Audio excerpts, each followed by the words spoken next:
ছাড়া কবুতরকে ভুলে যান, পিএইচ ছাড়া কবুতরকে ভুলে যান, আদা রসুনের রস ছাড়া কবুতরকে ভুলে যান, লেবুর রস ছাড়া কবুতরকে ভুলে যান। কারণ আপনাকে মানতেই হবে জলবায়ুর পরিবর্তন হচ্ছে। এখন আপনাকে প্রাকৃতিক হোক আর সিনথেটিক হোক যে কোনো ট্রিটমেন্টের সঙ্গে থাকতে হবে। আসসালামু আলাইকুম। কবুতর পালতে হলে জানতে হবে।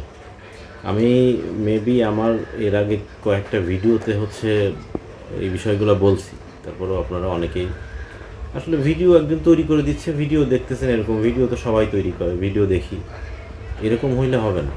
যে কোনো একজনের ভিডিও ফলো করেন বা 5 জনের করেন, যারা ভালো বোঝে তাদেরটা ফলো করেন, ফলো করে শেখার চেষ্টা করেন ভিডিও থেকে। এখন ম্যাক্সিমাম মেসেজ আসতেছে, ভাই আমার কবুতরের সবুজ চুনা পায়খানা, আমার কবুতর বুক শুকায়ে সবুজ পায়খানা করতে করতে খাওয়া বন্ধ করে কবুতর মারা যাইতেছে, ভাই আমার কবুতর তো গা ফুলায় বসে আছে। ভাই কবুতর পালতে হলে জানতে হবে। এখন আমি যদি এখন বলার পরে যে হয়তো কিছু লোক বলবেন, না ভাই আমি তো কিছু খাওয়াই না। ভাই আপনার কথা ভিন্ন ভাই। ওই মিরাক্কেলি 2-4 জন, এটা খুবই কম। কবুতর পালতে লাগলে ভিনেগার মাস্ট লাগবে, ভিনেগারের ইউজ প্রয়োজন আছে। আপনি ভিনেগার ইউজ না করেন, আপনার পিএইচ ইউজ করতে হবে। টার্বো পিএইচ অনেক সুন্দর একটা পিএইচ, হেমিকো পিএইচ অনেক সুন্দর একটা পিএইচ। ভাই সপ্তাহে 1 দিন দেন, সপ্তাহে 2 দিন দেন, ভিনেগারটা সপ্তাহে অন্তত 1 দিন ইউজ করেন, আপনার কবুতরের এই প্রবলেমগুলো আসবে না ইনশাল্লাহ। ভাই রোগ যেরকম আছে তেমন প্রতিকারও তো আছে, প্রতিকারের ব্যবস্থা করেন আগে, তাইলে পরে কবুতর সুস্থ থাকবে। ভিনেগার ছাড়া কবুতর পালা এখন একেবারেই অসম্ভব বলা চলে।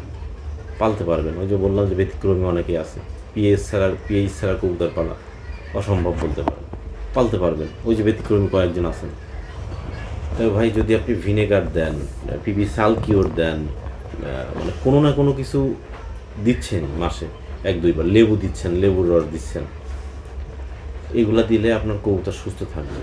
এই যে সবুজ চুনা পায়খানা, এই যে সিজনাল যে প্রবলেমগুলো, এইগুলা থেকে অন্তত ভালো থাকবে। কবুতরকে রসুন, আদা, ভিনেগার এগুলার পানি মাঝে মধ্যে দেন, আপনার কবুতর ভালো থাকবে। আর ভাই এই মেডিসিন, কী মেডিসিন দিলেন, এই মেডিসিনের পিকচার দেন, এই মেডিসিনের নাম দেন, ভাই আসলে খুবই কষ্টকর।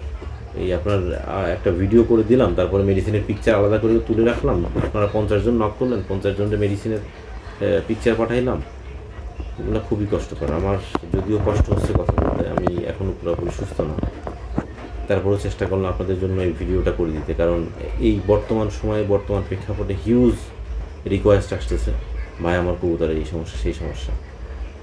অনেকের তো পিএমবি লাগছে, আমি বুঝতেই পারতেছি, সরাসরি বলতেছে। সরাসরি যদি বলে দিই ভাই আপনার কবুতর, কিছুক্ষণ আগে একজনকে বললাম যে ভাই জবাই দিয়ে দেন, হয়তো বা আমার কথাটা তার খুব খারাপ লাগছে, টাল হয়ে গেছে, আমি বলছি ভাই সলিউশন হচ্ছে জবাই দিয়ে দেন।